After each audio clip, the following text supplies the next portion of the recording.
Ei você, leitor e leitora do Portal do Holanda, vocês mesmos.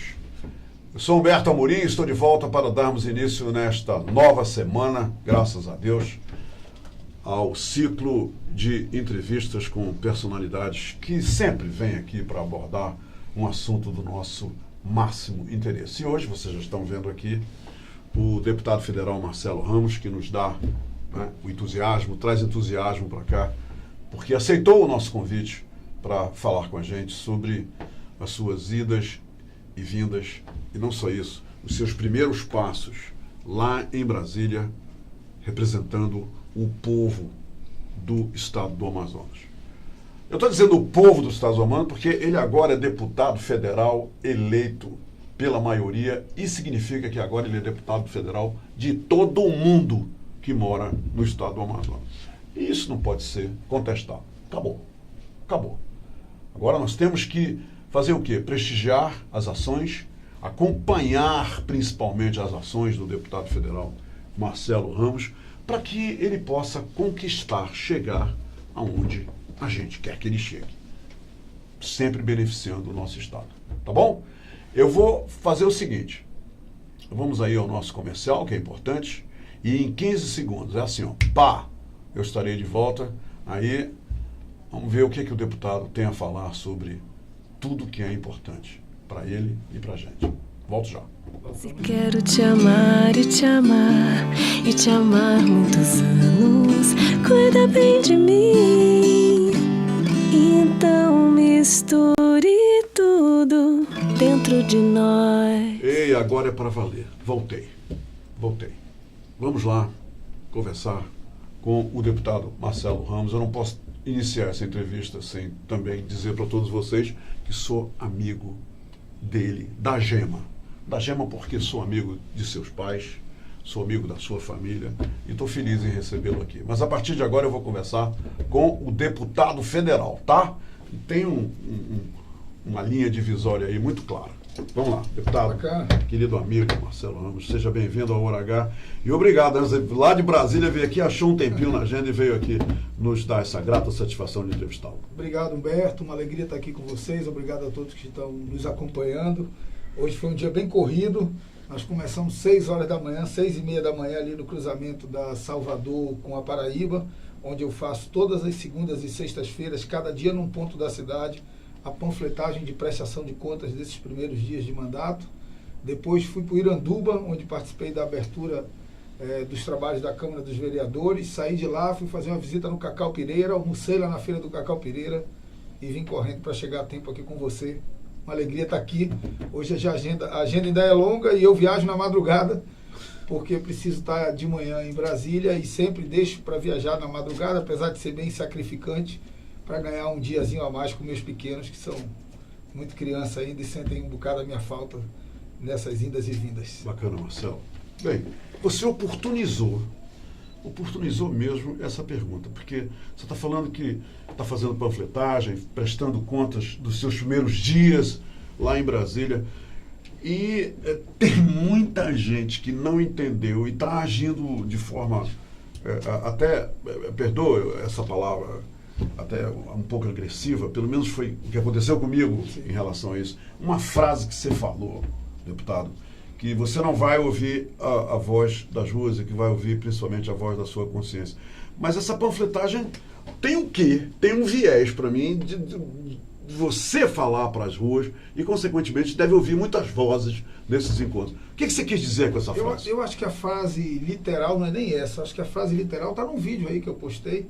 Eu acho que a frase literal foi o seguinte: eu não sou refém da opinião pública, eu sou refém da minha consciência. Pois bem, eu fiz uma tradução, né? Exatamente. Eu estava tentando lembrar aqui a frase. E eu diria o seguinte: na verdade, qualquer opinião que venha da opinião pública, ela vai ser sempre filtrada pela minha consciência. Vou lhe dar um exemplo.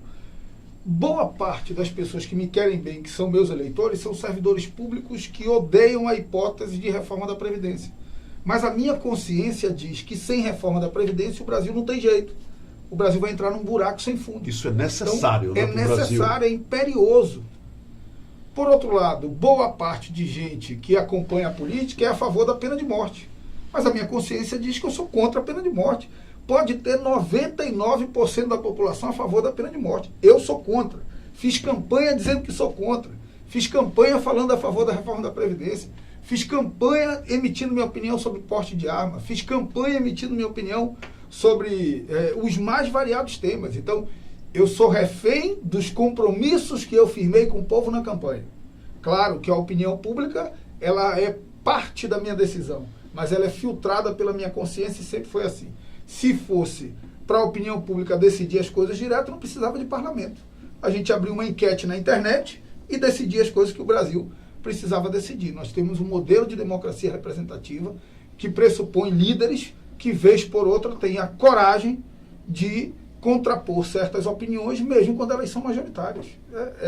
É muito simples e é muito clara a minha posição. Agora, quem tem simpatia cega pelo atual governo, ou quem faz oposição cega pelo atual governo, não vai encontrar identidade em mim. Tem outras pessoas para se identificar. Eu não faço política com paixão, e política, para mim, não é uma disputa de time de futebol de torcida, não é passional, é racional. Eu concordo majoritariamente com as pautas econômicas do atual governo e discordo majoritariamente da pauta de costumes do atual governo. E está sempre aberto para discuti-la? Sempre, sempre. O diálogo é o instrumento fundamental da democracia. Não existe democracia sem diálogo. Agora, a gente também tem que filtrar uma coisa, né, Humberto? O que é opinião pública? Porque tem gente que se acha dona da opinião da maioria. Não, porque a maioria... No sentido de que a opinião deles tem que prevalecer. A maioria pensa assim, tá bom, quando que a maioria te deu uma procuração? Ela deu uma procuração para mim, que sou deputado federal, para os oito deputados federais. Ela não deu uma procuração para quem não disputou a eleição. Quem não disputou a eleição está legitimado a falar por si, não para falar para o conjunto das pessoas. E mais do que isso, o que se chama hoje de opinião pública é a opinião de uma parcela da população que tem acesso à internet, que tem acesso aos meios de comunicação. Quem é que está ouvindo milhares de trabalhadores que estão o dia inteiro no polo industrial de Manaus, em mania de produção? Quem é que está ouvindo milhares de indigentes, 14 milhões de desempregados que não têm condições de ter acesso à internet e está dando opinião sobre tudo?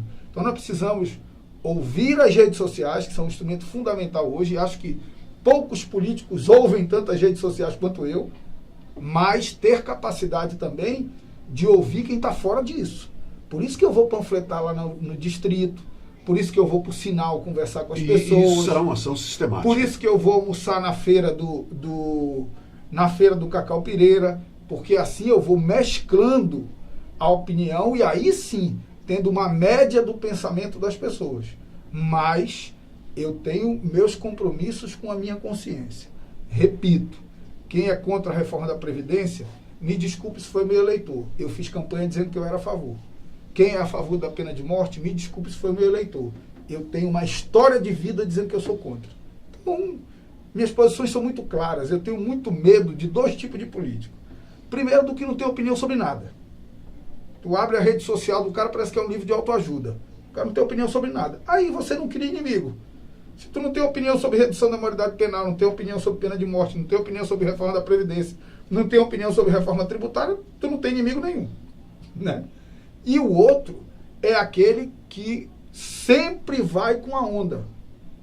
Porque a onda nem sempre é o caminho certo.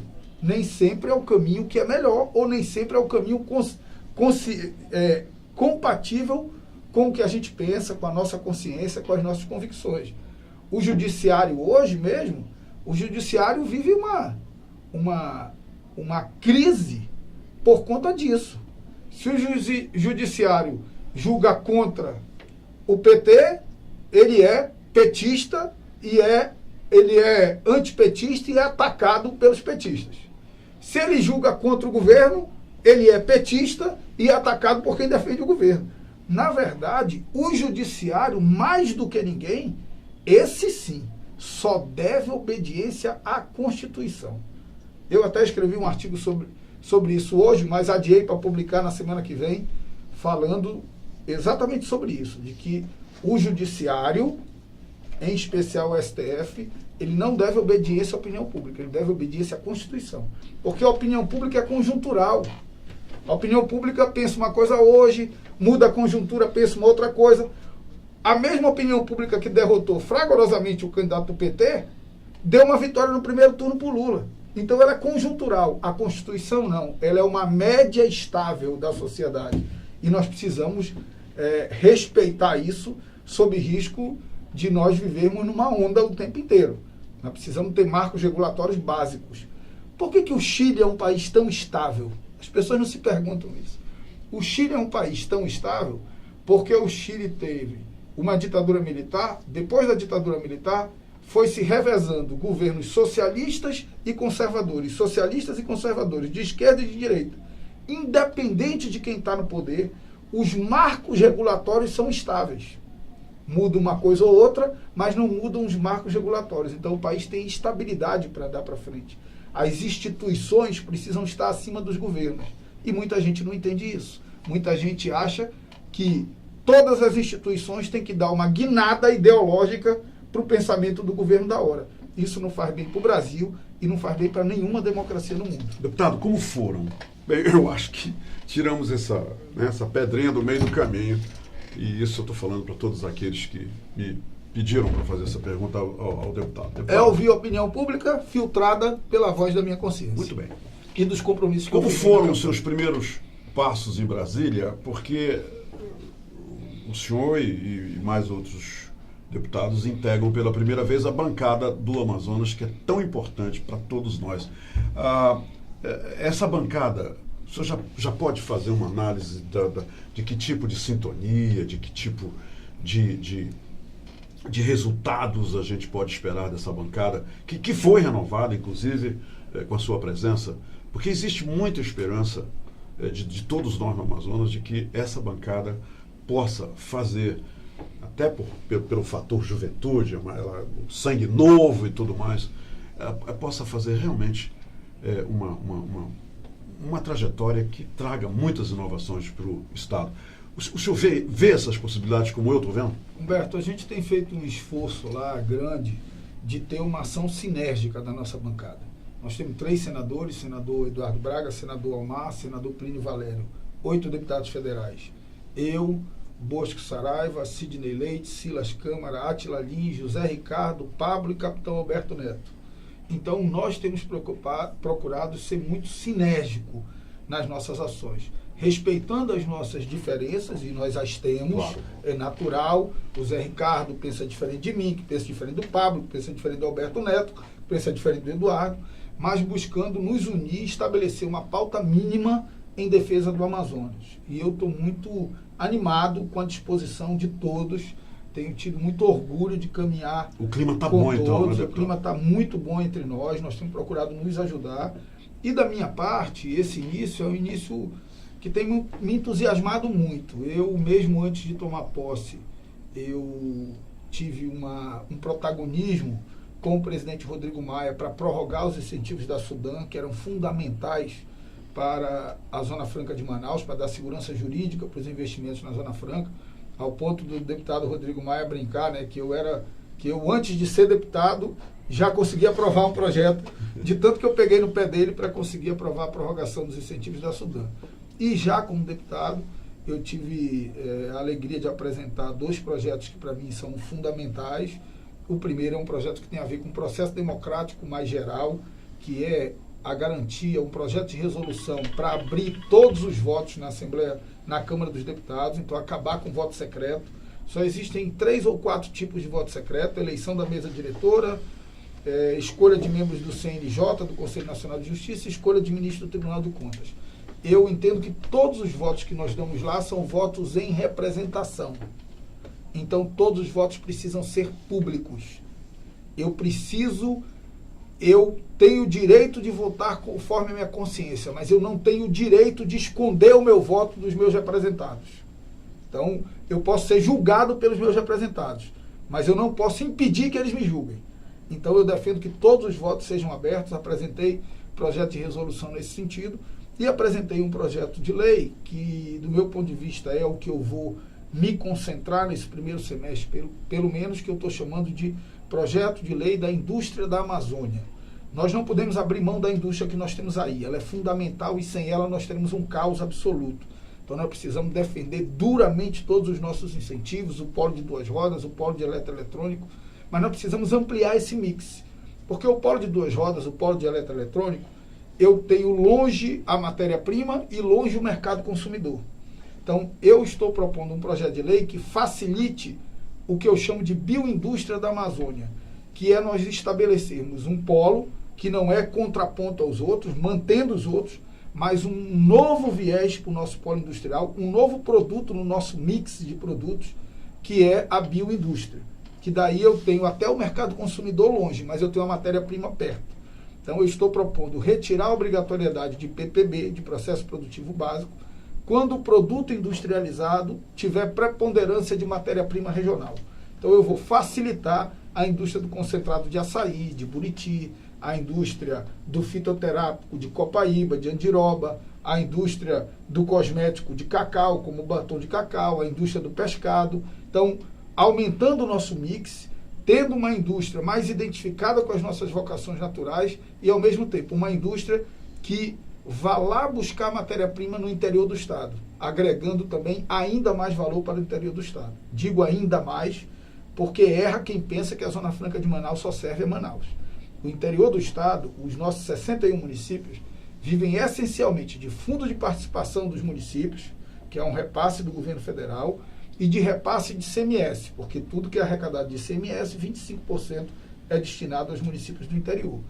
Do ICMS do Amazonas, eu arrisco dizer que 90% é direto ou indiretamente ligada ao polo industrial de Manaus. Então, na verdade, sem a Zona Franca de Manaus, o interior não pagaria nem a sua folha de pagamento, como em muitos municípios até não está conseguindo nem pagar. Então, o modelo atual é fundamental, tem que ser protegido, defendido com unhas e dentes, e nós precisamos aumentar o mix. Não é criar um novo modelo. Esse é o grande erro, não é criar um novo modelo. É aumentar o mix de produtos no modelo atual. Manter a 2 rodas, manter o eletroeletrônico e ter também uma bioindústria. Então, estou muito focado nesse projeto, que eu acho que é um projeto fundamental para o futuro do nosso Estado. Deputado, eu entrevistei, não foi, na verdade não foi uma entrevista, eu fiz uma pergunta durante uma reunião com empresários de Manaus, fiz uma pergunta ao vice-presidente da República, o general Mourão, e a pergunta foi a seguinte: se o governo Bolsonaro iria voltar um olhar diferenciado para a BR-319. A minha pergunta foi essa, Ele disse o seguinte: Humberto, eu quero saber uma coisa de você. Ele respondeu com outra pergunta. A estrada BR-319 passa por Humaitá? Eu falei, passa. Ele disse, a minha mãe vem de Humaitá? Ele falou. Aí quando eu não respondi, porque quando ele disse isso, a plateia em peso aplaudiu a resposta dele. Muito bem. Como o nosso deputado lá em Brasília, essa questão da 319 e um posicionamento como esse do vice-presidente da República, qual é a análise que você faz, Marcelo, sobre isso, levando em consideração, lógico, duas coisas. Primeiro que a estrada lá em Humaitá tá maravilhosa, aquela ponta ali que passa por Humaitá. De Humaitá em diante. De Humaitá em diante não tem nenhum problema. E é o miolo dessa estrada que a natureza tomou de volta. Qual é a sua opinião sobre isso que o vice-presidente falou e a sua própria? Olha lá, primeiro eu me entusiasmei também com a firmeza das manifestações do presidente da República e do vice-presidente da República em relação à BR-319. Também me entusiasmei pela presença ao redor deles de uma série de militares que foram comandantes aqui na Amazônia. General Heleno, General Teófilo, General Vilas Boas, todos assessores do grupo de assessores da Presidência da República. Então me entusiasmei porque esses generais têm vários escritos falando da importância da BR-319, não só do ponto de vista social, econômico, mas também do ponto de vista de defesa nacional, de tempo de mobilização de tropas. General Vilas Boas escreveu muito sobre isso. No entanto, o entusiasmo das palavras precisa ser confirmado com entusiasmo de gestos. O governo apresentou um plano nacional de recuperação de estradas e não incluiu a BR-319. 3 ministros vieram agora no Pará, apresentaram um plano de recuperação de estradas na região norte e não incluíram a BR-319. Então, isso para nós Foi um banho de água fria no nosso entusiasmo. Por outro lado, eu marquei uma audiência com o ministro da Infraestrutura, doutor ministro Tarcísio Freitas, e no meio, depois que a audiência foi confirmada, eu percebi que não teria toda a força política necessária só a minha presença. Então liguei para o governador Wilson Lima, para a assessoria dele, e sugeri que ele passasse a protagonizar essa audiência, inclusive convidando os governadores da Amazônia Ocidental. O governador fez esse trabalho, nós fizemos um trabalho de mobilização da bancada, tivemos uma audiência com o ministro Tarcísio, presente governador do Amazonas, governador de Rondônia, governador de Roraima. Essa reunião já foi realizada. Vice-governador do Acre. Dos 12 senadores, eu acho que 8 senadores, e dos deputados federais, 8 vezes 4, 32, deveríamos ter ali uns 20 deputados federais. Das 4 bancadas, os 4 governadores. E o ministro Tarcísio foi muito firme, dizendo, literalmente, abro aspas, a BR-319 vai sair. Eu retomei o meu entusiasmo depois da força da declaração dele. Mas acompanho o dia a dia para que essa declaração se transforme em gestos concretos. Nós precisamos o quê? Nós precisamos superar a questão do estudo de impacto ambiental. Esse estudo ele depende aí de 2 períodos que eles têm que ser feito. A fauna ele tem que ser feito no período seco e no período chuvoso. Então nós temos que esperar um período seco para fazer e depois um período chuvoso para fazer. No cronograma que o ministro apresentou, não é que o Marcelo apresentou, para essa conta não ser cobrada de mim, que o ministro apresentou, isso seria feito até o meio do ano que vem, para que no planejamento concebido por ele, no segundo semestre do ano que vem, nós conseguíssemos assinar o contrato de execução da obra, porque nós ainda estamos na fase de licenciamento. Ademais, segundo o ministro, vai ser criado, junto ao gabinete da Presidência da República, um órgão de desburocratização dos processos de licenciamento. E que, segundo ele, a BR-319 seria o primeiro objeto de trabalho dessa secretaria junto à Presidência da República.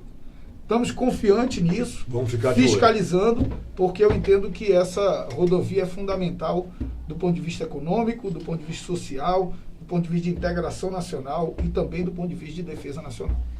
Nós tivemos até anteontem, aliás, a última sexta-feira, um impasse, né, uma expectativa que nós não sabíamos realmente quando ela seria preenchida ou não. Estou me referindo à nomeação do novo superintendente da SUFRAMA, o Coronel Alfredo.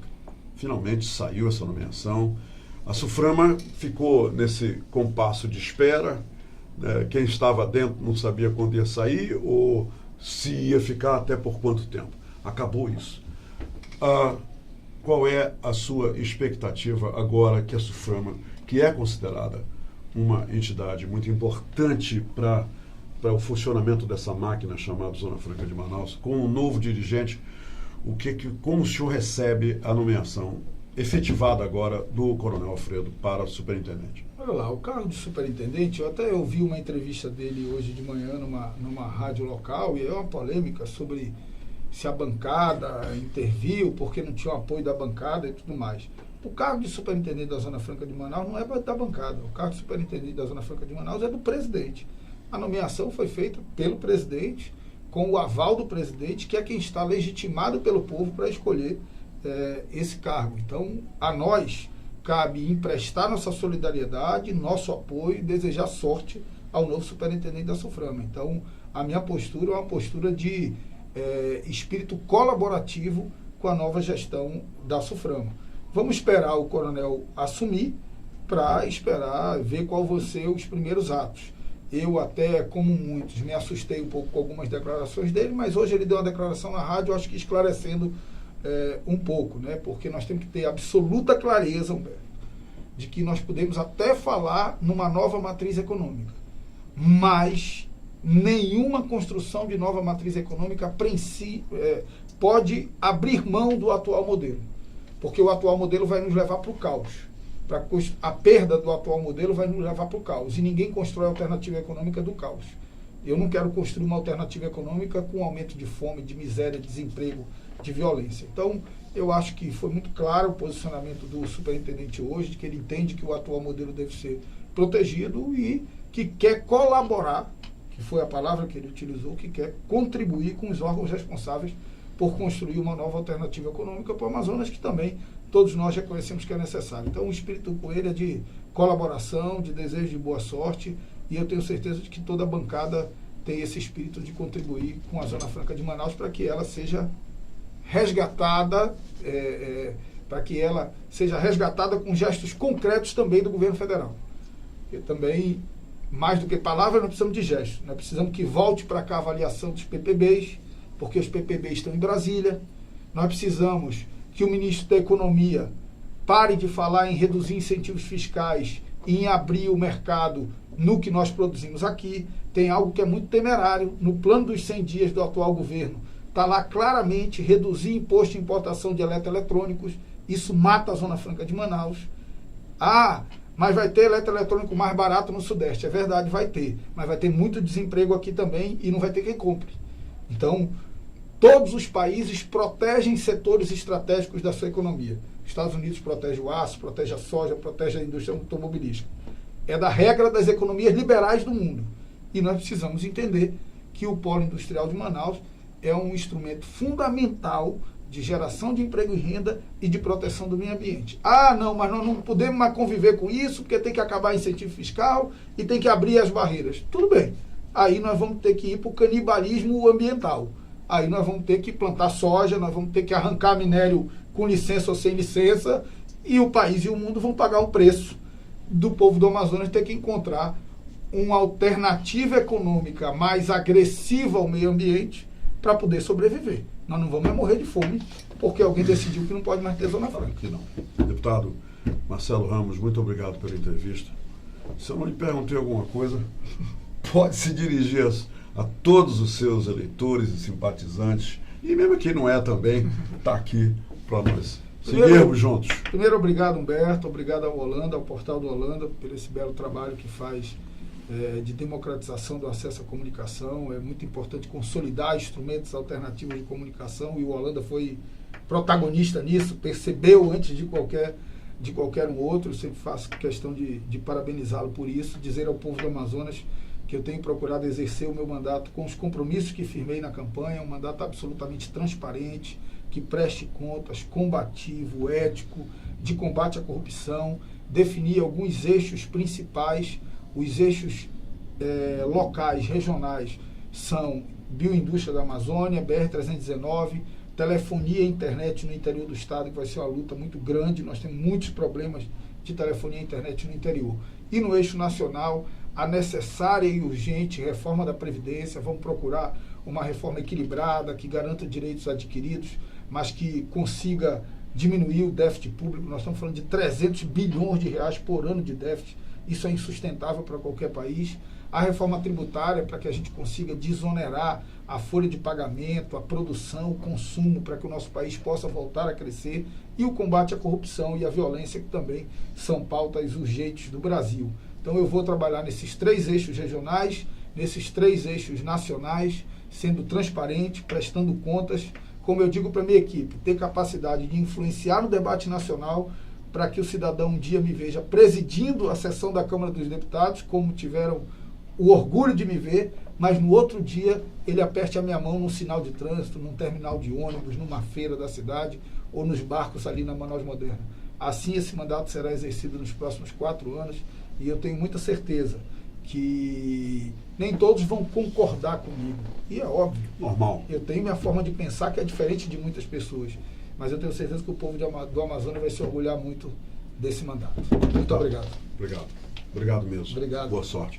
Aqui o ditado eu tirei do México, que é o seguinte, aqui no Portal do Holanda e no Hora H, nesse espaço aqui. Mi casa es tu casa. Para todos que vêm aqui, sempre. É nossa. Portas abertas. Obrigado. Obrigado, meu amigo. Obrigado, obrigado a todos os telespectadores. Minha gente, por hoje é só. Amanhã nós estaremos de volta e vamos abordar outros assuntos de grande importância. A nossa convidada é a deputada estadual Maiara Pinheiro. Até amanhã.